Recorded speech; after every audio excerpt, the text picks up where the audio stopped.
na ito ang pinakamahalaga. Sabi sa Matthew 6, but seek you first the kingdom of God and His righteousness, and all these things will be shall added. be added unto you. Meaning to say, to pursue God and His kingdom is to pursue His righteousness.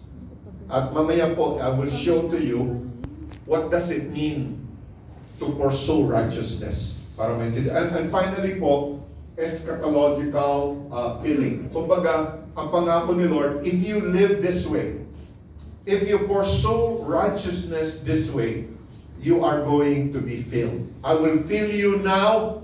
I will keep filling you up every day.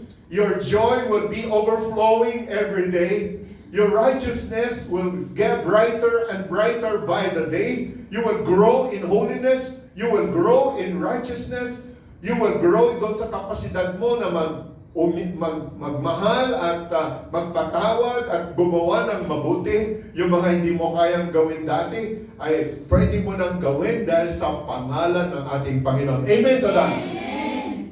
Hallelujah. Now, ano po yung righteousness? Ito po, 4 things po. You should take note of this. Number 1, come on, help me, let's read it. Righteousness as God's saving action. Number 2, Righteousness as a righteous standing before God. Number 3, Righteousness as right relationship. And finally, Righteousness as ethical living. Yeah, that's what it means to be righteous.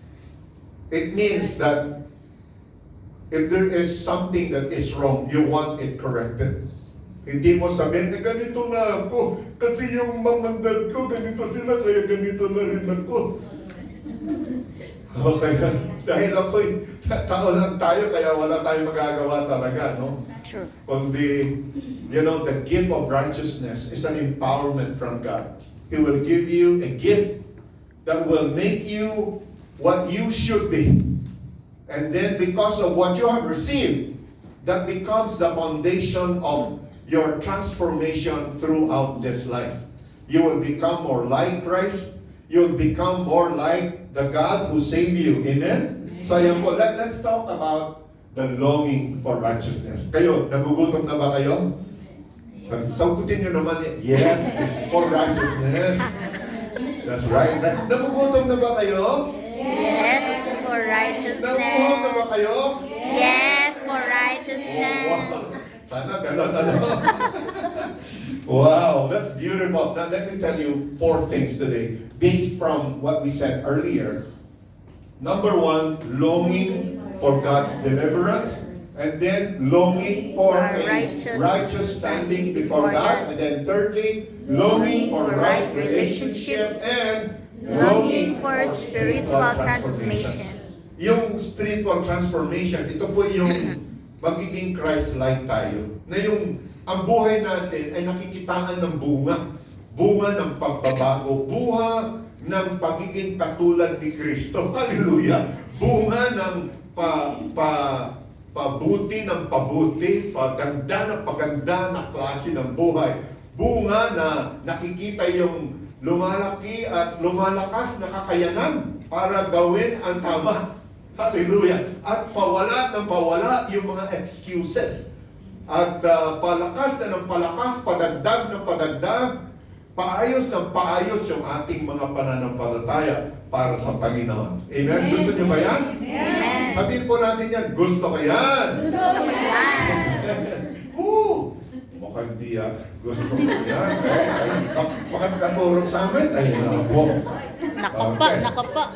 Okay, now just quickly po, let's talk about these things. Number 1, yung hunger for deliverance. Yung hunger for deliverance po is a righteousness that God does. No? Siya ang nakikita natin kay God ito. Pero as you become righteous, also by grace, you will also begin to do these things. Ano itong bagay na ito? Ito po yung, si God kasi, He is the repairer. Siya po yung tagapagligtas. Ang buhay, ang mundo, ang sanlibutan ay winasak ng kasalanan.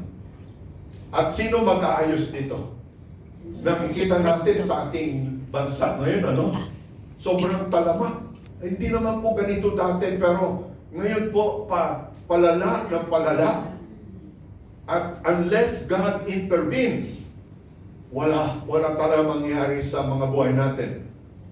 Talagang ang tanging pag-asa ng buong mundo ay ang makilala ang Diyos ng katuwiran. Amen. Dahil ang Diyos na ito, siya yung magbabago sa puso ng tao eh.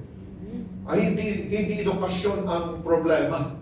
Hindi yung kakulangan ng ng kahit ano, ang kulang sa tao ay walang pagkatakot sa Diyos. True. Kaya natatakot na mahuli. Kung walang mahuhuli, Walang yan, makulong. gagawin na talaga. Kaya maganda na may mahuhuli talaga. Amen? Amen. Okay, so the problem Israel and the rest of us starve for God, our hero to step in and fix our broken world. Okay? To judge wickedness and to rescue His people. Ano po yung sagot sa Christmas? Sa Christmas po, when Mary sang the Magnificat, ang sinabi niya, Lord, you are the restorer of Israel. Talagang ang ginawa ni God talaga ay para iligtas tayo. Ito po sa next na slide. Jesus is God's righteousness sent to earth. Is the active intervention we were starving for.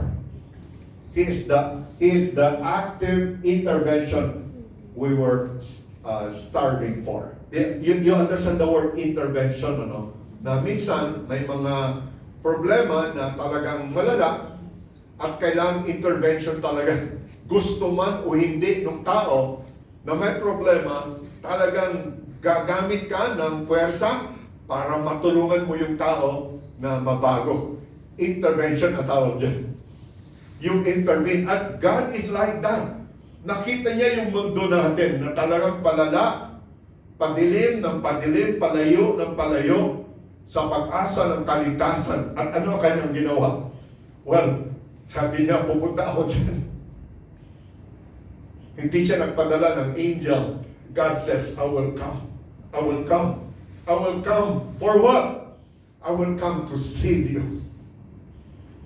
Thank God He came. That's Christmas, di ba?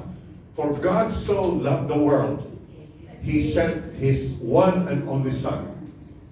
Christmas means God did not leave us in the famine of sin. So next na slide, if you look at that, our hunger for a world set right. Gusto niyo ba maayos yung lipunan natin? Amen. Gusto niyo ba maayos ang mga pamilya natin? Amen. Gusto niyo ba maayos yung mga angkan natin? Amen. Yung mga barangay natin? Amen. Yung municipalities natin? Amen. Yung mga regions natin? Amen. Yung buong bansa natin? Amen. Yung buong mundo natin? Amen.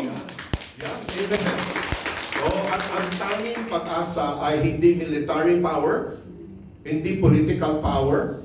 Ang tanging pag-asa ay ang kilalanin ng mundo at ng bawat isa na hindi ko kayang baguhin ang sarili ko. Ang tanging makapagbabago sa akin ay ang pagparito ng Panginoong Yesus sa mundo at ngayon sa aking buhay.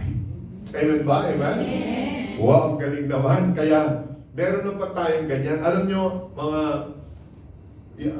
yung mga Christians, we need to be concerned with the world. Huwag lang yung sarili ninyo.